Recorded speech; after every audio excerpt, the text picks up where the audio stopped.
코로나 심각 또는 경계 시에 집합시설 입장을 위해 카카오톡으로 일회용 QR코드를 만들어 보겠습니다.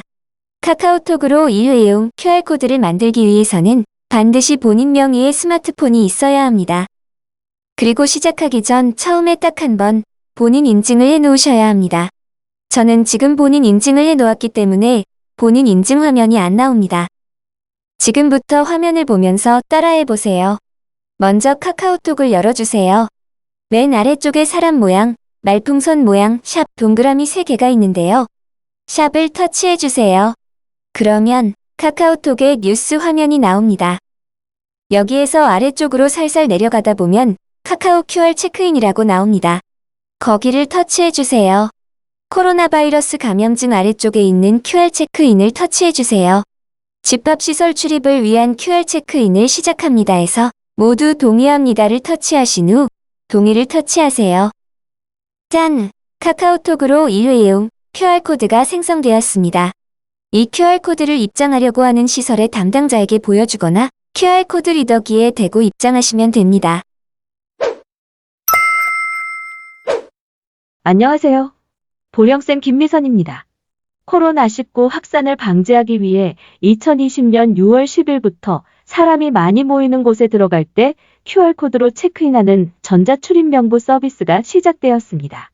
전자출입명부는 감염병 위기경보 심각 및 경계 단계에서 한시적으로 운영이 되고요. 수집된 정보는 4주가 지나면 자동 폐기되는데요. 노래방, 유흥주점, 단란주점, 유통물류센터, 대형학원, 뷔페식당 등 감염병 전파 위험이 큰 고위험 시설은 의무화되었어요.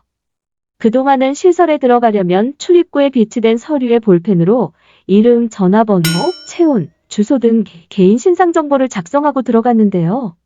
전자출입명부 시행에 따라 이용자는 고위험 시설 이용 시 개인별 암호화된 일회용 QR코드를 발급받아 시설 관리자에게 제시하여야 합니다.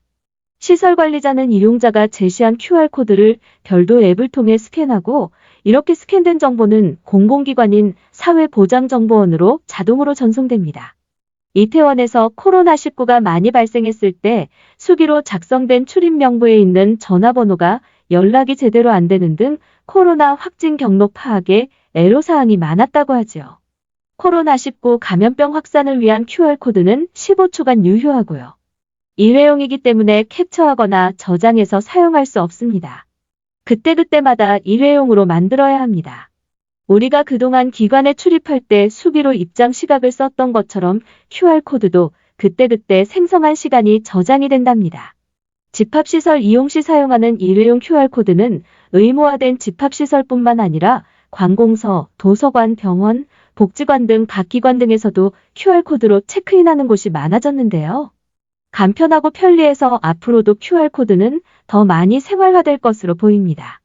집합시설 입장을 위한 QR코드 체크인, 내 QR코드 쉽게 만들기는 네이버와 카카오톡으로 쉽게 할 수 있는데요. 둘 중에 편한 것으로 사용하시면 됩니다.